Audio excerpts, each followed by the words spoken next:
প্রিয় শিক্ষার্থীবৃন্দ, ফরিদ আহমেদ ভূঁইয়া একাডেমি আয়োজিত ফাবা অনলাইন ক্লাসে তোমাদের সবাইকে স্বাগত জানিয়ে শুরু করছি। আমি জেম বিল্লাল হোসেন, প্রভাষক পদার্থবিজ্ঞান। আমি তোমাদের প্রথম পত্রের 6ষ্ঠ অধ্যায় মহাকর্ষ ও অভিকর্ষ নিয়ে আলোচনা করছিলাম।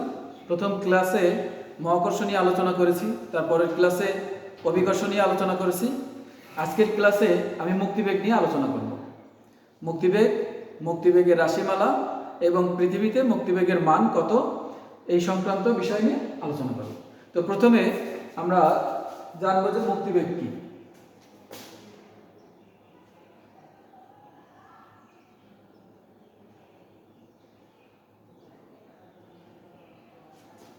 মুক্তিবেগ যে বেগে পৃথিবী থেকে কোনো বস্তুকে যদি উপরের দিকে নিক্ষেপ করা হয়, তাহলে যদি এই অভিকর্ষ বলকে উপেক্ষা করে বস্তুটি মহাশূন্যে চলে যায়, বা অভিকর্ষ যে আকর্ষণ, এই আকর্ষণকে ভেদ করে যদি মহাশূন্যে চলে যায়, তখন যে বেগে বস্তুকে নিক্ষেপ করা হয়েছিল ওই বেগটি হবে মুক্তিবেগ। সর্বাপেক্ষা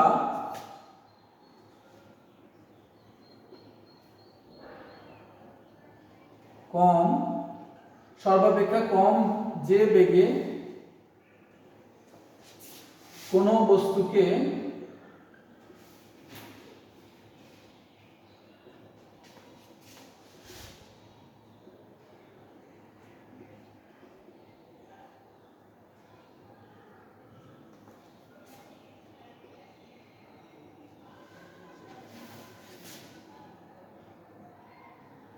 নিক্ষেপ করলে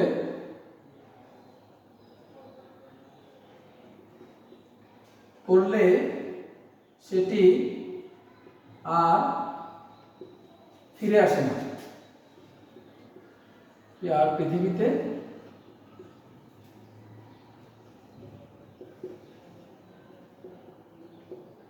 আসে না, তাকে মুক্তিবেগ বলে।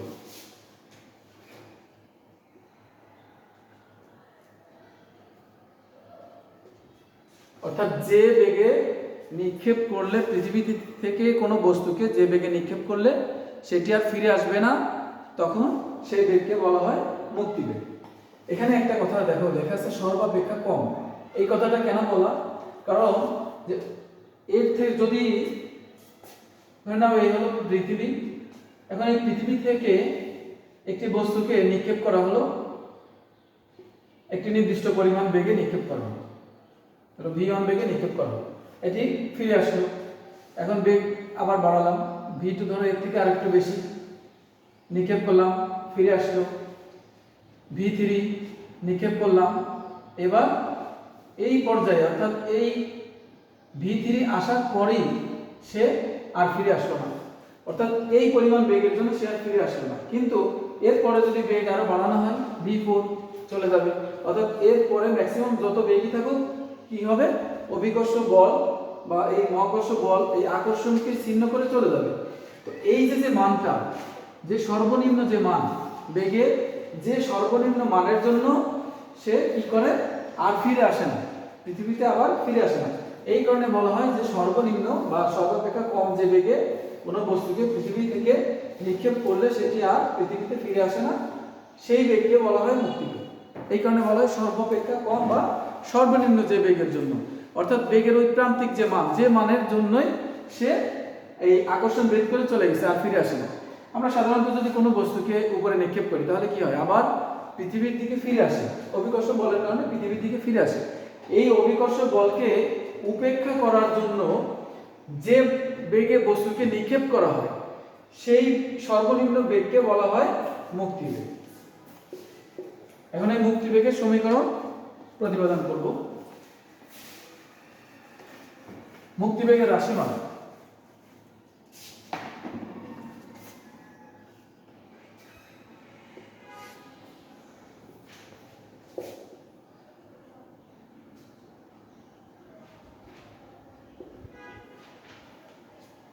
আমরা একটা চিত্র আঁকবো। এটি হলো পৃথিবী, ধরে নিলাম এটি হলো পৃথিবী, যার ভর হলো m, এর ব্যাসার্ধ হলো আর পৃথিবীর ব্যাসার্ধ। এখন একটি বস্তু এইখানে m ভর বিশিষ্ট একটি বস্তু আছে, পৃথিবীর কেন্দ্র থেকে তার দূরত্ব হলো r,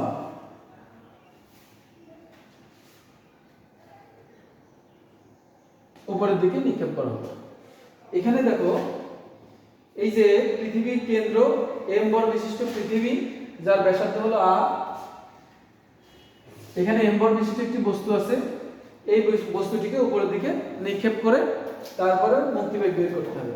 এবং এখানে যে m ভর বিশিষ্ট পৃথিবী আর ছোট m ভর বিশিষ্ট একটি বস্তু, এই দুইয়ের মধ্যে যে আকর্ষণ, নিউটনের মহাকর্ষ সূত্র অনুসারে সে আকর্ষণ বলকে আমরা লিখতে পারি যে F সমান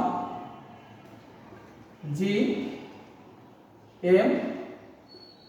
m বাই r স্কয়ার, এই বলে আকর্ষণ করছে মহাকর্ষ বল। এই বস্তুর জন্য, m ভরের বস্তুর জন্য পৃথিবী, এই দুটোর মধ্যে যে আকর্ষণ বল, সে আকর্ষণ বল হলো gm বাই r স্কয়ার। নিউটনের মহাকর্ষ সূত্র মতে আমাদের এই সমীকরণটি জানা আছে। এখন এই বস্তুকে যদি উপরের দিকে নিক্ষেপ করা হয়, নিক্ষেপ করলে কখন সে মুক্তি পাবে? যখন অভিকর্ষ বল চিহ্ন করতে হলে একে এমন পরিমাণ শক্তি দিতে হবে যার জন্য এখান থেকে কোথায় চলে যায়, অসীম দূরে চলে যায়। অসীম দূরে যাওয়ার জন্য সে যে পরিমাণ কাজ করবে, সেই কাজটুক প্রথমে আমাদের বের করে নিতে হবে। যে ওই কাজই এই বস্তুতে গতিশক্তি যদি দেওয়া হয়, তখন সে মুক্তিবেগে বাইরে চলে যাবে। এই মুক্তিবেগ হিসাব করার জন্য প্রথমে এই পৃষ্ঠ থেকে, ভূপৃষ্ঠ থেকে অর্থাৎ r ব্যাসার্ধের এই দূরত্ব থেকে অসীম দূর পর্যন্ত যাওয়ার জন্য এই ভরটির বা এই বস্তুটির কি পরিমাণ কাজ করতে হয়, সেই কাজটুকু আমরা প্রথমে বের করে নেব। এখন m ভর বিশিষ্ট বস্তুটিকে যদি অভিকর্ষ বলের বিরুদ্ধে খুব ক্ষুদ্র একটি সরণ dr পরিমাণ সরানো হয়, dr পরিমাণ সরানো হলো বা dr দূরত্বের জন্য সে কি পরিমাণ কাজ করে। দেখো এখানে খুব ক্ষুদ্র দূরত্ব, ক্ষুদ্র দূরত্বের জন্য কাজের পরিমাণ হবে খুব ক্ষুদ্র। সম্পাদিত কাজ dr সরণের জন্য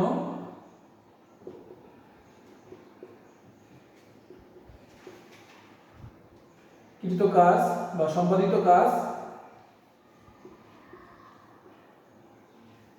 dr সরণের জন্য কাজ কি হবে?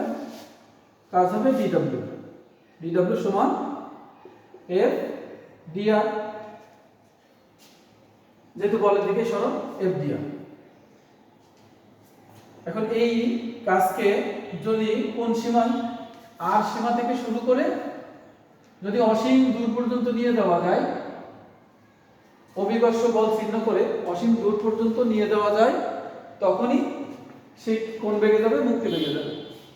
তাহলে মোট কাজকে আমরা কিভাবে বের করি? ইন্টিগ্রেশন করে বের করি, সমাকলন করে। r থেকে, r মানে কি? এই দূরত্ব থেকে অর্থাৎ ভূপৃষ্ঠ থেকে অসীম দূর পর্যন্ত, অসীম দূরে বস্তুটিকে নেয়ার জন্য মোট কৃত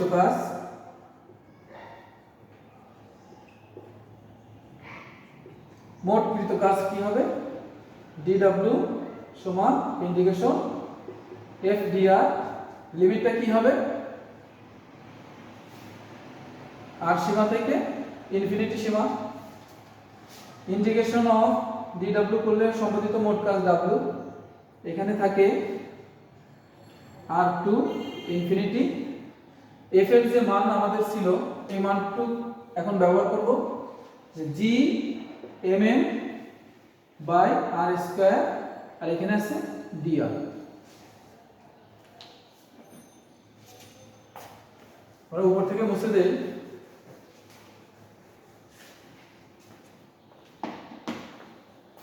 তাহলে এখানে কি পাই? w সমান gmm বাইরে থাকলো ইন্টিগ্রেশন অফ 1/r² dr করলে হয় -1/r, লিমিট হলো r টু ইনফিনিটি। 1/∞ মান হলো 0 আর -1/r, আর সূত্রে একটা মাইনাস আছে -1/r। আমি একটু এক লাইন বেশি করি, gmm মাইনাসটা বাইরে নিয়ে আসলাম, তাহলে কি থাকে 1/, আপার লিমিট -1/, লোয়ার লিমিট। এখানে থাকে -gmm ইনটু -1/r, কারণ 1/∞ মান হলো 0, কোনো কিছুকে অসীম দিয়ে ভাগ করলে কি হয় 0 হয়, আর মাইনাসে মাইনাসে প্লাস, তাহলে হবে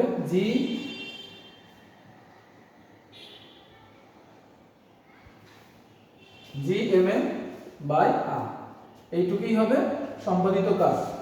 বস্তুটিকে ভূপৃষ্ঠ থেকে অসীম দূর পর্যন্ত নিয়ে যাওয়ার জন্য যে সম্পাদিত কাজ তাই হবে gmm/r। এই পরিমাণ কাজ করলে বস্তুটি অসীম দূরে চলে যাবে, অর্থাৎ সে মুক্তিবেগ প্রাপ্ত হবে। তো এই যে কাজ, এই কাজ কখন পায়? যখন সে মুক্তিবেগে যায়। মুক্তিবেগে গেলে তার যে গতিশক্তি, সেই গতিশক্তিতে সে অসীম দূর পর্যন্ত যেতে পারে। অর্থাৎ এখানে এই কৃত কাজ কি হবে? এই গতিশক্তির সমান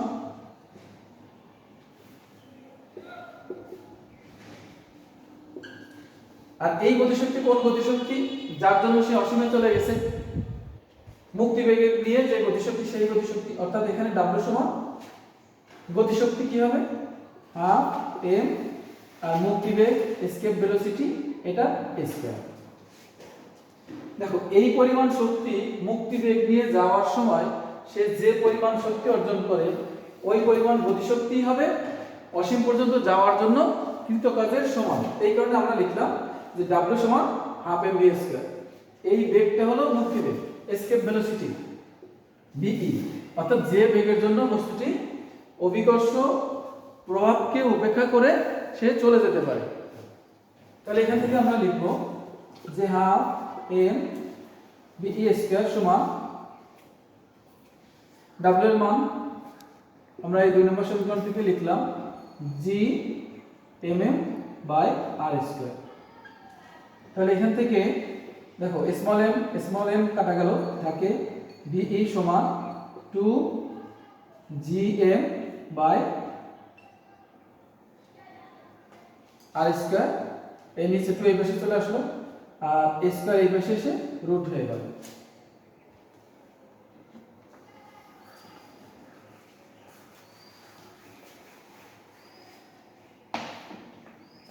তাহলে ve সমান 2gm/r স্কয়ার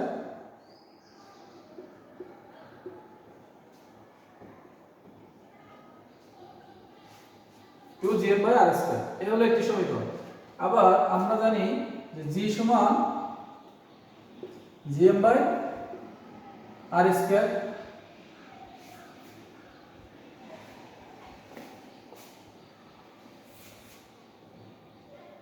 এখানে হলো 2gm/r স্কয়ার ছিল না, 2gm/r। তো এখান থেকে gr সমান হলো gm/r, gr সমান gm/r। তাহলে gm/r এর মান হলো gr। দেখো এই মান আবার এই 3 নম্বর সমীকরণে বসাবো। 3 নম্বর সমীকরণে যদি বসাই তখন আমরা পাবো ve সমান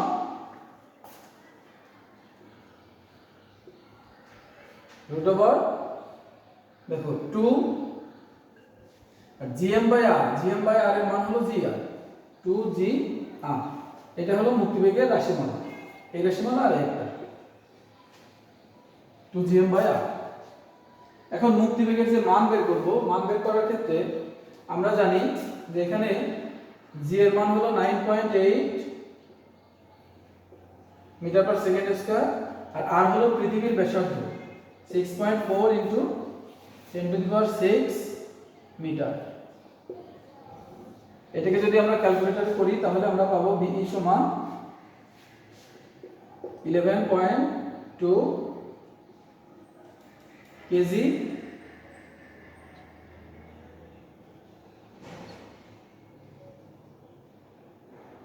মুক্তিবেগ কিলোমিটার পার সেকেন্ড। এখন 11.2 কিলোমিটার পার সেকেন্ড বলতে আমরা কি বুঝি? এটা হলো যদি কোনো বস্তুকে পৃথিবী থেকে 1 সেকেন্ডে 11.2 কিলোমিটার